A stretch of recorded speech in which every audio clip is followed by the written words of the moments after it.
Hello, everybody. Welcome to Unit 8B. So Unit 8B is a big unit. It's really important. And the big idea of Unit 8B is that we are going to learn how to solve quadratic equations. So as a reminder, quadratic equations are equations that have the highest exponent of 2. And by the end of this unit, we're going to have 4 different methods that you can use, and then you'll be able to choose which method is most efficient. So this is similar to when we solve systems of equations, and we had 3 different methods, and by the end, you got to choose. So before we get into our first method, called factoring, which should sound familiar, I want you to do the first 3 problems at the top under warm-up. Okay, so on all 3 examples in the warm-up, we should be using inverse operations to isolate the variable. And then we get to the 4th problem, which is x squared plus 7x plus 10, and we don't know how to solve it because we can't use inverse operations. And so that's where factoring comes in. So our first method is going to be factoring, like I said, which sounds familiar. So what we're going to do is I'll walk you through the first problem in our graphic organizer. We'll only fill in method 1, and then we'll try some problems. So factoring, so let's go back to last unit or 2 units ago. So what I'm looking for are 2 numbers that multiply to 10 and add to 7. So at this point, hopefully you're like, oh, it should be 5 and 2, which I agree with. So we're going to break it up into our 2 binomials. So x plus 5 times x plus 2 equals 0. And the equals 0 part is the new piece, right? We now have an equation, right? I have an equal sign, and so I'm going to try to find my solution. So in order to solve a quadratic, we're going to use, to solve a quadratic by factoring, we're going to use what's called the zero product property. So what needs to happen is it's got to equal 0.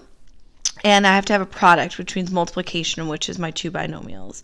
And then what I'm going to do is kind of fun. I'm going to take the first binomial, x plus 5 equals 0, and I'm going to use my inverse operations and get x equals negative 5. And I'm going to set my second binomial equal to 0 and solve it, subtract 2, and get x equals negative 2. And so those are my 2 solutions, x equals negative 5 and negative 2. Which is pretty cool. Now, I just want you to watch this next part. I'm just going to check because I want you to understand what this actually means to solve it. So to check, I'm going to plug in my first solution. I want to make sure it equals 0, right? So I have 25 minus 35 plus 10 equals 0, which worked. And then I'm also going to plug negative 2 into the function.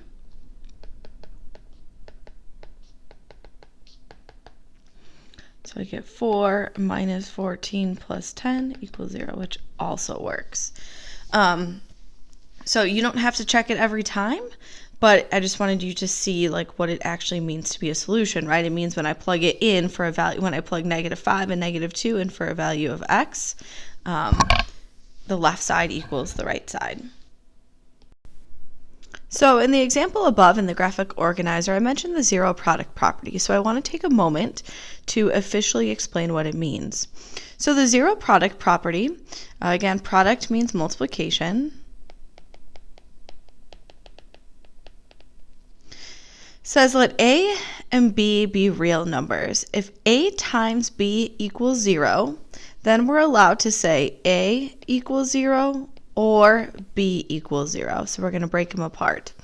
And so it says this property can be used to solve any polynomial equation when one side of the equation equals 0 and the other side is a product of polynomial factors. So we have to have 2 conditions.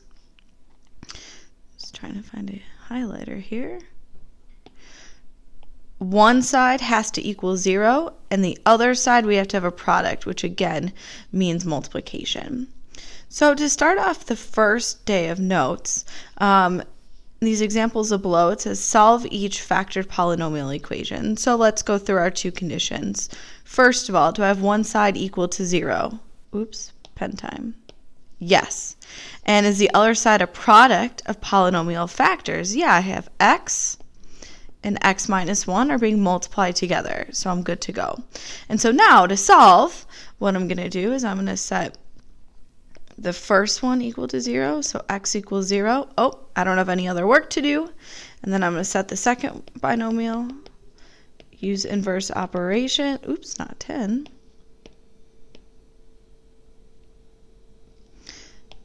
And then I'm going to x equals 1. So my solution is x is going to equal 0 or 1. Notice I listed them with commas. You can list it that way. So the second one, notice it's already factored for us. Do I have one side equal to 0? Yes, good. Do I have a set of two products of factors? Yes. So I'm going to set the first one equal to 0, so 2x equals 0. Now to isolate x, I do have to use inverse operations. So I get x equals 0. Second one, I also need to use inverse operations. So notice I just skipped this step. I didn't show adding 5. You can do that if you need to. Don't hesitate. Show whatever work you need. We're going to divide by 6. Okay, so our solutions are 0 and 5, 6. So what I want you to do is pause the video and try C really quick. Okay, so for C, we should have gotten x equals 1 and 4/3. Now I do want to note, there is a GCF of -1 out front. If it's a GCF that's a number, so very important piece, if it's a number, we're going to ignore it. And here's why. If you look down here, I just copied the problem again, but I distributed that -1 into both terms down here. And notice when I use it, I set the binomial equal to 0. So instead of x minus 1, I have -x plus 1, which is the same thing, with the -1 out front distributed in, and I solve it. Notice I still get x equals 1. So again, when we have a GCF that is a number, we can ignore it because it's not going to affect our solution. So today on the back of day 1 notes is we're just going to continue practicing solving each polynomial equation by factoring. So this is going back and using all the same skills from Unit 7, except now we have one extra step of adding in the zero product property and getting our two solutions. So it's a quadratic, so we're going to have two solutions. When we do this, remember that each equation must be set equal to 0. Okay? And you're always looking for the GCF first, so just, make sure you look for GCF. Then we can check and try to use diamond math if A equals 1. Okay. And so I'll just do a quick refresher again. So maybe I had x squared plus 5x plus 6 equals 0. Oops, I first need to take this and factor it into my two binomials. So remember when I say diamond math, I'm looking for two numbers that multiply to 6 and sum to 5. So in this case, it'd be a 2 and a 3.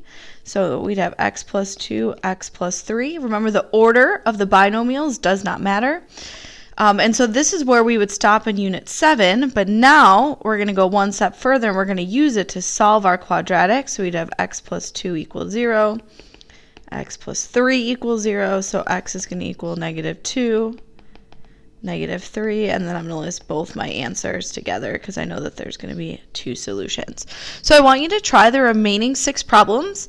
The video does have the solutions for you to check quickly, and there's detailed notes on Canvas.